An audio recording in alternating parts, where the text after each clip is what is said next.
脚上有这5个表现，你可能得了糖尿病足，立即就医，脚还能保住。7年前某天，家住江苏南京的孙女士坐在床上，使劲揉着自己的脚，她感觉自己的脚有点不对劲，但是一会儿后，她便不再留意，随即穿上鞋子去买菜了。过了几天，她的脚越来越不舒服，有轻微的溃疡迹象。于是孙女士决定去医院看医生。医生检查完之后，结果显示说孙女士可能患有糖尿病，但是还在初期阶段，只要稍加调养就可以恢复。这个结果让孙女士有喜有忧，虽然自己的病还有救，确实开心，但是自己平时也没有吃什么东西，怎么就有糖尿病了呢？而且为什么糖尿病会在脚上显现出来呢？其实通过上面的案例可以看出，一些人对于这种糖尿病症状一点都不了解。其实孙女士是得了糖尿病足，幸好她及时就医，否则这脚就麻烦了。有专家表示，脚上有5个表现可能是得了糖尿病足。那么什么是糖尿病足呢？我们要怎么看自己有这种病呢？1. 糖尿病看脚先知。糖尿病听起来就让人头疼，它不光是让血糖高，还会引发一系列的并发症，糖尿病足就是其中之一。糖尿病的病因要么是身体分泌的胰岛素不够用，要么是有了胰岛素也起不到好作用，这样血糖就不受控制，对人体那些细小的血管和神经都会造成严重的影响。要是作用在脚上，时间一长，脚上的神经和血管就开始罢工了，神经不灵敏，血管也不通畅，脚就成了身体的重灾区。这时候问题就来了，脚不容易受伤，伤口还不容易好，血液流通不畅，感染就容易找上门。一旦发现有什么不对，必须赶紧去医院瞧瞧。有时候就是小伤口，拖着拖着就变成了大问题。糖尿病足的具体表现虽然五花八门，但具体可以分为5个表现。第一个表现干燥和瘙痒。人们平时走路、跑步，脚总会出点汗，这是正常的生理现象。但要是得了糖尿病，脚部的神经就受到损害，出汗功能也就会出问题，脚上的皮肤就开始变得干燥，失去了水分和活力。皮肤干燥还算轻的，有时候还会瘙痒难耐，那才叫一个折磨人。抓也不是，不挠也不是，因为一不小心就可能把皮肤抓破，引发感染。现在医学研究也越来越深入，科学家发现糖尿病足溃疡有 45%到 60% 都是因为神经病变引起的。如果脚有问题，这时候可别觉得只是皮肤问题，涂点药膏，抹点润肤露就完事了。假如脚老是又干又痒，建议找个时间去医院看看，让医生他们给你做进一步的检查和治疗，这样才能把问题扼杀在摇篮里。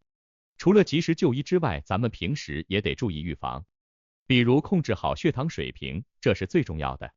还有多泡脚，多按摩脚部，这样也能促进血液循环，缓解干燥和瘙痒的症状。第二个表现寒冷与发干。除了干燥和痒之外，有些糖尿病患者的脚还会寒冷与发干。糖尿病有一个常常被大家忽略但又极其关键的问题，那就是血液循环不畅。特别是当它影响到我们的双脚时，血管就会变得脆弱、狭窄，这样血液就很难顺畅地流到身体的每一个角落，尤其是远离心脏的脚部。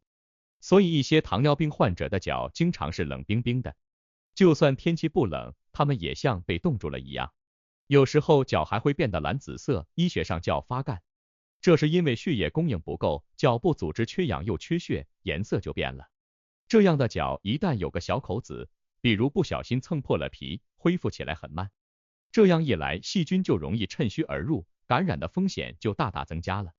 最坏的情况下，还可能让脚部组织坏死，严重的话可是要截肢的。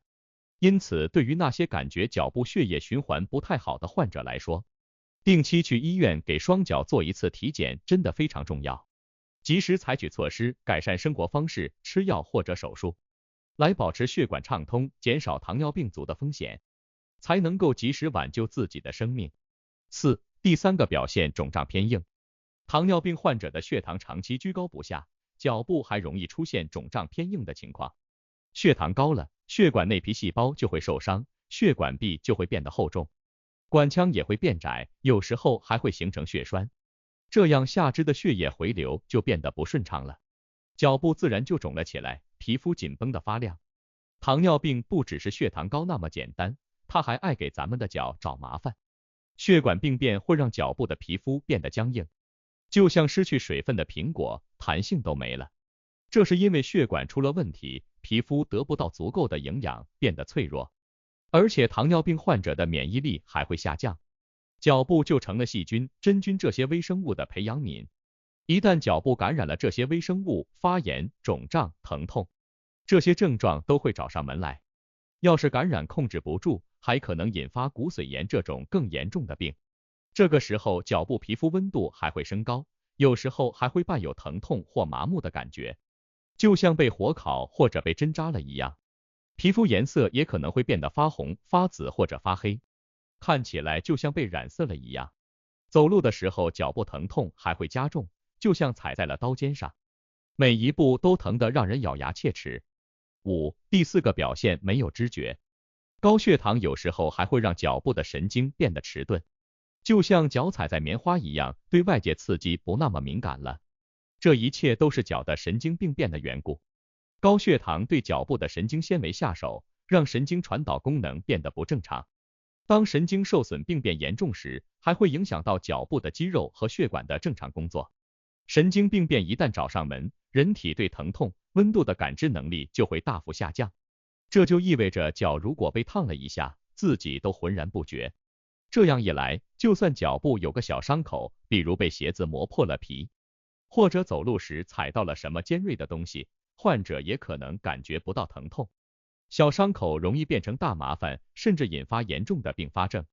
所以，如果脚已经没有知觉了，一定要小心脚下有没有危险的东西，千万不要受伤，否则很难发觉和治理。第五个表现流脓。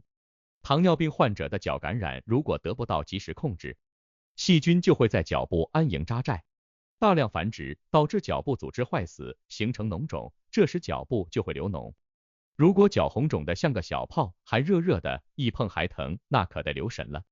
要是没及时处理，这感染就会越来越厉害，到最后可能轻轻一碰就破溃，流出来脓血，这时候说明感染已经相当严重了，必须赶紧去医院。医生会根据您的感染情况，给您开些抗生素或者局部消毒。治疗期间脚可得好好保护，每天还得仔细看看脚有没有新伤口或者不对劲的地方，有问题就及时跟医生说。怎么治疗？怎么治疗糖尿病足呢？归根结底还是要解决糖尿病的问题，才能彻底根除。按时吃药，合理饮食和适量运动，把血糖控制在正常范围内，才能减少高血糖对脚部的伤害。糖尿病足很容易感染，一旦感染就得赶紧用抗生素来治疗，把细菌消灭掉，同时还得对伤口进行局部消毒、清创，把坏死组织去掉，让伤口赶紧好起来。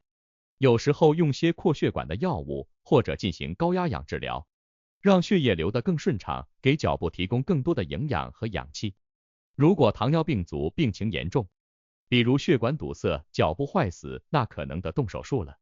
手术可以重建血运，清理坏死组织，甚至不得已还要截肢来保全性命。当然，手术得听医生的，不是想做就能做的。治疗糖尿病足得综合施策，既要控制血糖，又要抗感染治疗，改善血液循环，还得注意日常护理。只有这样才能让糖尿病足赶紧好起来，我们才能继续好好生活。结语：糖尿病是全球致病率和致死率都相当高的病之一。虽然得了糖尿病不能随心所欲的吃喝，确实很折磨人，但是这也是没有办法的事情。假如有一天我们能够研发出根除糖尿病的药出来，那么患者也不会太痛苦吧。希望有朝一日能够真的实现。